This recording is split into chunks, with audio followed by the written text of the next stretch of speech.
वंचित लढली तर महाविकास गंडली, हे 100%. महाराष्ट्रातील राजकारण जे आहे त्या राजकारणाला एक नवीन वेगळं वळण आलेलं आहे. ही लढाई फक्त अस्तित्वाची नाही, ही लढाई आहे समतेची, एकतेची आणि लोकशाही वाचवण्याची. एक असं अफाट जंगल होतं, जंगलामध्ये आग लागली, त्या आगीमध्ये सर्व प्राणी पक्षी लोक हे बाहेर पडायला लागले. त्यावेळेस लहानशी चिमणी चोचेमध्ये पाणी घेऊन ते विजवायचा प्रयत्न करते. त्यावेळेस एका माणसाने त्याला विचारलं, अगं तू तुझ्या चोचीनं हा वनवा तू विझवू शकशील का? तू हे जंगलातील आग विझवू शकशील का? त्यावेळेस ती बोलली होती, अरे जंगल जळत होतं त्यावेळेस लोक पाहत होते, तर उद्या तर इतिहास लिहिला जाईल तर त्यावेळेस जंगल जळताना पाहणाऱ्यामध्ये माझं नाव नसून हे जंगल विझवणाऱ्यामध्ये माझं नाव असणार आहे, हे ते चिमणीनं बोललं होतं. हे काल्पनिक कथा का असे ना, पण यातनं घ्यायचं खूप काय आहे. आता लोकशाही वाचवायचे काय जण नाटकं करतात. लोकशाही वाचवली पाहिजे, संविधान वाचवलं पाहिजे, याची फक्त नाटकं असतात. कसं काय समजून घेऊया. जर तुम्हाला संविधान वाचवायचं असेल, तुम्ही जर प्रामाणिक असाल, तर तुमच्यावरती ईडीची धाड का पडते? ज्याला कर नाही त्याला डर कशाला, हा पहिला मुद्दा आहे आपला. जर तुम्ही कुठले घोटाळेच केले नसता, तुमच्यावरती ईडी आली असती का? नसती आली. तुम्हाला आपला पक्ष सोडावा लागला असता का? नसता आला. म्हणजे कुठेतरी आपणच चुकतोय आणि आपण गप्पा ठोकतोय संविधानाच्या आणि लोकशाहीच्या. आणि याच गोष्टी आहेत, याच गोष्टीमुळं सध्या जर बहुजन आघाडी जर फुटली किंवा त्यांनी अलग लढली, तर यावेळेस महाविकास आघाडी नक्कीच गणणार, यामध्ये काही शंका नाही. आता जे गाडी आहे ती गाडी आडून बसलेली आहे जागा वाटपावरती. सर्वांना आपला युग प्यारा आहे. वंचितचे मत पाहिजे, बहुजनांचे मत पाहिजे, पण ते वरी आलेले चालणार नाहीत. कारण काय बघा, राजकर्त्यांनी राज्य करावं, गरिबांना ते राज्य सहन करून घ्यावं, फक्त एवढं चाललेलं आहे. या व्यतिरिक्त दुसरं काहीच नाही. आणि आता वंचितची तुम्हाला मतं चालतात, तुम्हाला वोट वंचितने गेलं पाहिजे. तुम्ही छातीला मारू मारू सांगता कि हमारी पार्टी वंचित के लिए, बहुजनों के लिए काम करेगी, हे करेगी. पण जर तुमची जर इच्छा हे पण असली पाहिजे ना, आतापर्यंत आपणच राज्य केलं, आतापर्यंत आपणच देश चालवतोय, राज्य चालवतोय, कधीतरी ह्या वंचितांना, बहुजनांना चान्स मिळाला पाहिजे. तुमच्या मनामध्ये ही इच्छाच नाही, हे यावरून दिसतंय. तो फॉर्म्युला म्हणजे सीट शेअरिंगचा. आता समजून घ्या, लहानशी गोष्ट आहे. आपली ताकद हे पूर्णपणे गेलेली आहे. आपली ताकद सध्या अर्धी आहे. 2019 ची गोष्ट वेगळी होती का, तुमच्याकडे जो अखंड पक्ष होता, तुमच्याकडे अखंड पक्ष आहे का? नाही. हा मुद्दा नंबर 1. तुमच्याकडे आपली अशी अखंड पॉवर नाही.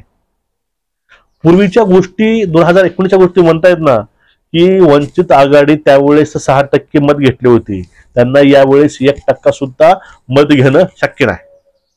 Point number 1. याचं तुम्हाला सांगतो उत्तर मी. वंचित त्यावेळेस 6% घेतली होती, ते आता 1% सुद्धा घेऊ शकणार नाही असं तुम्ही म्हणताय. पण यावेळेस त्याहूनही जास्त मोर्चे बांधणी ही वंचितने केलेली आहे. आणि तुमचा जो पक्ष आहे, तुम्ही तो एकत्रित घेऊन भाजपला सोबत घेऊन तुम्ही पक्ष तुमचा फुटला, तुमचे काही उमेदवार निघून गेले, राष्ट्रवादीचे आणि शिवसेनेची. तुमची ताकद काय असणार आहे? आणि तुम्ही जेवढे सीट त्यावेळेस घेतला होतात, वोट घेतला होता, ते तुम्हाला आता वोट एवढे मिळतील का, हा एक प्रश्न आहे.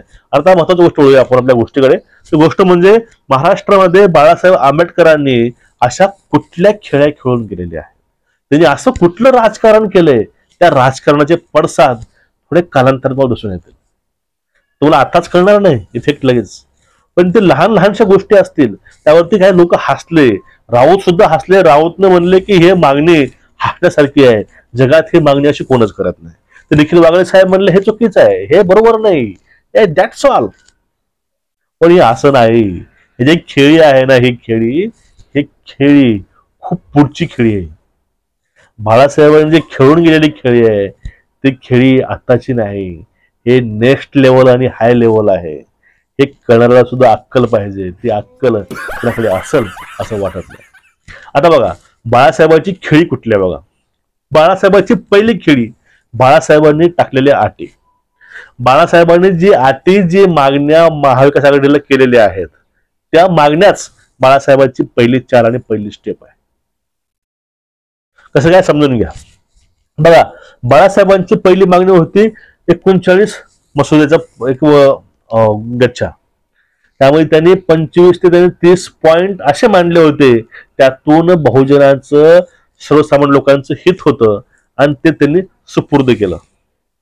याचा अर्थ काय, जनतेला लोकांना पूर्ण समजून गेलं की बाळासाहेबांनी असं असं केलं होतं आणि त्यांची निष्ठा, त्यांचं काम करे पद्धत लोकांना आवडायची.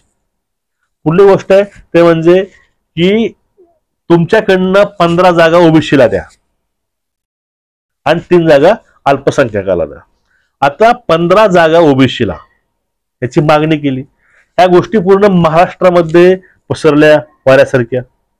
आणि जर बाळासाहेबांना सोबत नाही घेतलं तर महाविकास आघाडीवरती एक आक्षेप असणारच आहे, कारण त्यांना ओबीसीचं नेतृत्व नको होतं. त्यांनी 25 मुद्दे मांडले नाहीत, मान्य केले नाहीत आणि ह्यांना 3 अल्पसंख्याक नको होते. म्हणजे ओबीसीचं अटेन्शन, जे अल्पसंख्याक आहेत त्यांचं अटेन्शन हे पूर्णपणे बाळासाहेबांकडे 100% वळलेलं आहे. आता पुढला मुद्दा जरांगे पाटलाचा असेल किंवा वैद्य साहेबांचा असेल, तर आपण तेच कारण आहेत. त्यामुळं 100 पैकी 90% अटेन्शन हे बाळासाहेबांकडे आहे. सध्या कुठलीही पॉलिटिकल पार्टी या विषयावरती बोलत नाही, ते बोलणं टाळतात. तर अशाच वेळेस हेच गेम प्लॅन बाळासाहेबांनी केला आणि तो सक्सेसफुल झाला. आता ह्या गोष्टी आहेत आणि ज्या ह्या गोष्टी मागितलेल्या आहेत ह्या तुम्हाला मागण्या केल्यात, पण यातनं गेम खरा आहे तो गेम बाळासाहेब खेळून गेले आहेत. हे त्यांनी मागण्या तुम्हाला केलेल्या आहेत, पण त्या मागण्यामधून त्यांचं राजकारण हे क्लिअर झालं.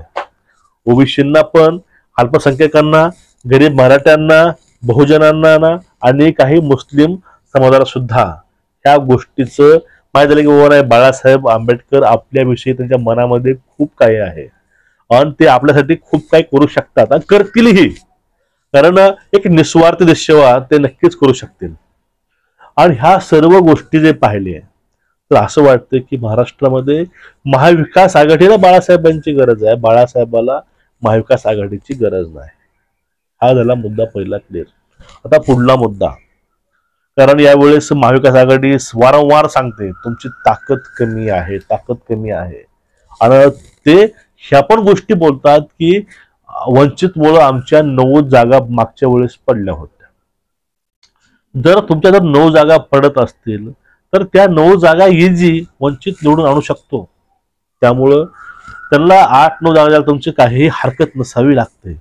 पण तुमची जी सीट शेअरिंग आहे ते पर्सनल युवा असेल, हा कुठं येऊन आडतोय कळायला मार्ग नाही. आणि जर हे असंच राहिलं आणि महाविकास आघाडी आणि वंचित सोबत येऊन नाही फाईट केलं यावेळेस, तर निश्चितच याचं नुकसान हे 100% महाविकास आघाडीला होणार आहे. वंचितला काय फरक पडणार, त्याचा कल भी नाही ते आज भी नाहीये. आणि ज्यावेळेस चांगला कोल असेल, अजून काही राजकीय समीकरण बदलले तर वंचित 100% फोकसमध्ये येईल. कमीत कमी यांचे 5 ते 6 खासदार नक्कीच निवडून येतील, कारण त्यावेळेच्या गोष्टी वेगळ्या होत्या, यावेळेच्या पूर्णपणे वेगळ्या आहेत. राजकारण बदललं, काळ बदलला, लोकांचे डिमांड बदलले आणि लोकांचा एक बघण्याचा पॉइंट ऑफ व्ह्यू आहे तोही बदलला पूर्ण.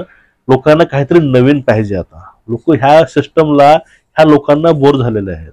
ह्यांचा ह्या लपंडाव, यांचा हा खेळ, तोच रोजचा बाजार हे बघून लोक त्रासलेले आहेत.